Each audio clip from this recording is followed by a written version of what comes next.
Dejé pasar la semana y voy a proceder a hacer mi pesimista resumen semanal. Me sorprende, me sorprende el hecho que no haya causado no solo indignación, sino sorpresa, cuestionamiento, esta cosa que sí, a ver, casi chocábamos por la cuestión del tipo de cambio atrasado, por esta cuestión del dólar a 1150. No se sabía siquiera si el gobierno iba a llegar como tal a octubre. Estaban todos temiendo una eventual corrida bancaria. A ver, era crítica la situación. Y de pronto, desembolso del fondo mediante, luego de haber llevado todo al límite, porque esto se podría haber arreglado mucho tiempo antes, pero Archie se sentía en la condición de no cambiar nada, seguir acorde al plan, porque esta rigidez mental argentina de no poder adaptarse a la realidad y no poder cambiar de opinión cuando cambian las circunstancias. Y también de engañarse a uno mismo diciendo que todo estaba bien, perjudicándote. Bueno, llevaron todo al límite. Ok, se despilfarraron muchísimos dólares que no tenemos, como siempre. Y sí, como suele ocurrir, el FMI te cubrió una crisis en la balanza de pagos, como suele ocurrir. Casi chocábamos por un tipo de cambio a 1150. Todos hablábamos de esa compensación al blend y simplemente les pareció razonable que el presidente continúe en un capricho del dólar a 1000. Y a nadie le indignó y no salió ningún economista de esos que suelen pasearse en la tele a decir que esto ya es irracional. Realmente irracional, dijo que no le importaban las reservas. A ver, estamos siendo conducidos por una no conducción. Yo entiendo que estos días lo que los indignó fue un video de Georgieva sacado de contexto y que con eso empiecen su Georgieva o Perón, pero ¿cómo es que a nadie le indigna lo que yo estoy diciendo? ¿Cómo es que simplemente los genuflexos del campo, que siempre han sido así, yo los quiero, como decía Lilita, pero son tontos, que creen que este no es un gobierno peronista, entonces le soportan cualquier cosa, soportan a chantas como Di Stéfano, simplemente lo soportan que los amenacen con que se apuren a liquidar, lo soportan. Y todos han perdido un poco la dignidad y la capacidad de pensar. No sé si es la mala alimentación, falta de prepagas o qué. Esta semana que empezó, el exportador tenía no solo un dólar, un tipo de cambio peor del que esperaba, sino peor del que tenía. Si vos no conseguías dólares, además que los despilfarraste estúpidamente, por el tipo de cambio atrasado no competitivo, y por eso hiciste eso de bajar retenciones, ¿cómo es que simplemente les parece algo bueno ir a 1000? Y sí, yo sé qué iba a pasar. Estuvieron todo el fin de semana pasado arengando el carry trade a los choferes de Didi. Sí, el que se metió perdió plata, yo les dije. Yo les dije, tienen que colocarse en tasa, vender los dólares cerca de la banda superior. Odio saber lo que va a pasar. Claro, nosotros no resolvimos temas que otros lugares del mundo, incluso nuestros vecinos, ya han resuelto, ¿no? Esta cuestión de problemas en la balanza de pagos la tenemos hace bastante.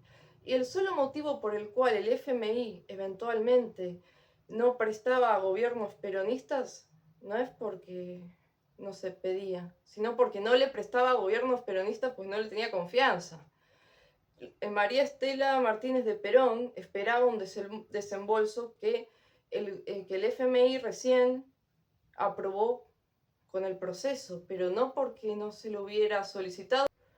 Somos incapaces de terminar un proceso y en el medio robamos, mentimos, echamos culpas entre nosotros, ya sea el peronismo, el antiperonismo, o siempre está la carta confiable del FMI, la oligarquía, la embajada, el MI6, etcétera, etcétera. La verdad es que sí, a ver, no hay que ser reduccionista, hay muchas cosas para tratar en Archie. Ahora, lo que se puede ver claramente es que uno de nuestros problemas es que no generamos los dólares que necesitamos. Tenemos un problema de financiamiento, claro, bueno, porque somos defolteadores seriales, no es como que tenemos la mejor credibilidad. La otra vez dije en Twitter algo y se me ofendieron, pero yo sé que a veces soy algo despectiva, pero a mi manera de ser, créanme que velo más por los intereses nuestros que todos aquellos que se creen más de lo que son, creen que Archie está capacitada para ser cara como Suiza y que así vamos a ir a algún lado. A ver, una republiqueta pobre del hemisferio sur, y no dije país de mierda como me achacaron, dije una republiqueta pobre, porque somos pobres. Una republiqueta pobre que no tiene más que ofrecer al mundo que ciertos commodities y que está entre la espada y la pared para acumular divisas y poder salir eventualmente al mercado internacional y dejar de estar stand-alone junto a Trinidad y Tobago.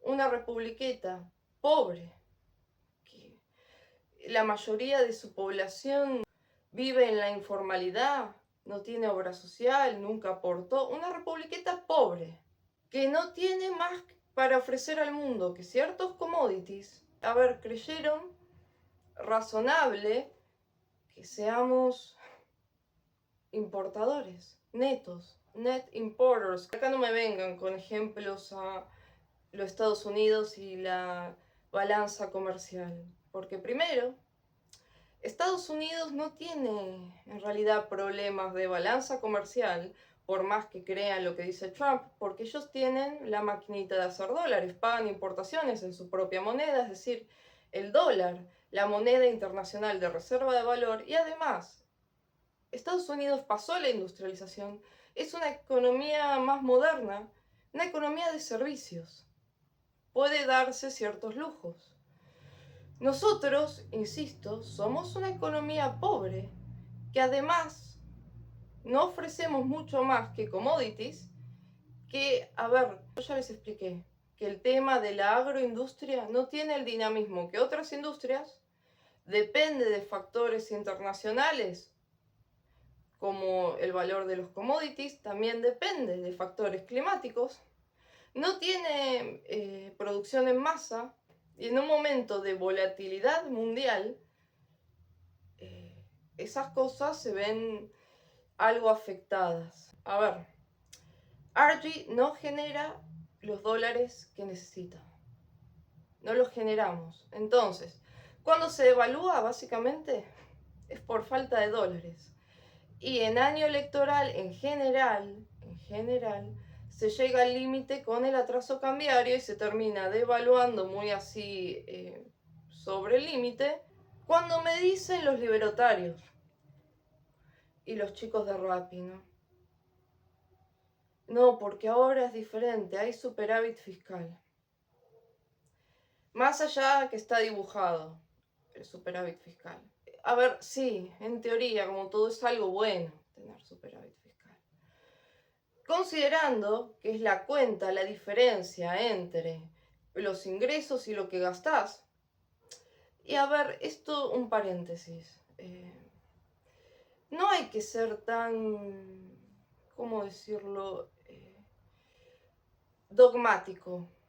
Los mercados, yo les dije que no son racionales. Y esto aplica para la economía real. Muchas veces actúan igual que los mercados financieros. Entonces se emocionan y hay euforia, todo en un mismo sector, y de pronto se asustan y se retraen en determinadas circunstancias. Ahí es cuando el Estado, lo más inteligente es que supla esa ausencia del sector privado. Cuando hay euforia, conviene aplicar impuestos y desacelerar el gasto. Cuando hay depresión, aumentar el gasto. A ver, todo depende en economía. Y acá es mentiroso el superávit fiscal desde el momento que la recaudación en un país de economía informal es algo vidrioso y estuvieron gobernando sin presupuesto. A ver, si quieren hablar de reformas estructurales, debieran considerar cómo dirigirnos a una economía más avanzada en la cual los ciudadanos estén bancarizados, aporten. Sí, sí, está muy lindo tener el tema del superávit fiscal, que es mentiroso, porque de la misma manera que el último gobierno kirchnerista escondió esa deuda, el cuasi fiscal, en el Banco Central, estaba escondida, ahora está en el Tesoro y a ver, los intereses no se traducen como gastos, se capitalizan en el CAPS, bueno, no hay superávit financiero y si contáramos eso, el superávit fiscal es vidrioso. Pero bueno, el superávit fiscal no te genera dólares. Y en una economía bimonetaria, el tema de la inflación no es solo por la emisión de pesos. A ver, ¿qué quiero decir? Que acá no se ha explicado bien la parte de la ausencia de dólares y cómo impacta en los precios. A ver, lo que te da dólares, lo que te genera dólares es la balanza comercial, es decir, la diferencia entre exportaciones e importaciones. Eso te genera dólares y la escasez de dólares te genera inflación en una economía bimonetaria. ¿Por qué? Y cuando escasean los dólares, por ejemplo, los importadores se apuran, se pelean entre ellos para conseguir los dólares, por ende, van a pagar más por esos dólares. Y eso se va a traducir en los precios, la escasez de dólares. ¿Qué es nuestro problema? Se traslada a los precios y a la inflación. No tiene nada que ver el déficit fiscal con no tener dólares. No te da dólares el superávit fiscal. Entonces, fríamente, ¿hay que conseguir divisas? Bueno, lo que tenés que hacer es generar dólares genuinos mediante las exportaciones. Y para eso, bueno, es que se había hablado, ¿se acuerdan lo de compensar el blend? A ver, esto no me puedo creer. A ver, una cosa son las reservas que te ganaste, que compraste, que son tierra firme, digamos. Y después, las reservas prestadas son otra cosa. O sea, yo no soy de hablar así como hablan algunos que dicen muerte al carry trade. A ver, el carry trade no deja de ser un mecanismo que podría ser transitorio en el cual el sector privado financia al Estado, porque, a ver, son dólares prestados. Se puede hacer, sí, siempre y cuando se tenga vista de dónde está yendo. A ver, uno puede conseguir repo, puede conseguir un desembolso del fondo. Sí, yo no soy así de hacerme la muy purista. No, ahora bien, eso es un puente. Uno tiene que saber a dónde está yendo. Y acá noto que no saben dónde están yendo. Sí, el FMI te habilitó, esas reservas son prestadas. ¿Para qué? Para que eventualmente puedas cubrir con eso los vencimientos de julio y eso te da un colchón de, a ver, certidumbre, porque el problema, yo les dije, los mercados se manejan con miedo o avaricia. El problema es que se empiece a notar esta falta de dólares y vayan todos a buscarlos y no están. Entonces, te dio eso, como un puente. Pero en el medio tenés que conseguir reservas, comprar divisas. ¿Por qué? Porque Yo les dije, para el 2026 tienen que haber acumulado la mayor cantidad de dólares que puedan. ¿Por qué? Porque vas a tener que salir al mercado internacional por tu cuenta para ocuparte de lo que te prestó el fondo. Para eso tenés que bajar el riesgo país y acumular la mayor cantidad de reservas que puedas. Si no, bueno, entramos en default, pero bueno, no. Es la historia de nuestra vida. Pero a ver, yo no sé si entienden la situación. Por otro lado, esto es insostenible. Cuando se habla de tipo de cambio atrasado, no competitivo, no puede Archie ser así de cara, no atraer turismo y que la clase media aspiracional gaste los dólares en Brasil. Y todo este tiempo se estuvo malgastando para contener la brecha. A ver, yo eso no lo voy a entender. De verdad, no lo voy a entender. Cómo simplemente esto lo dejan pasar.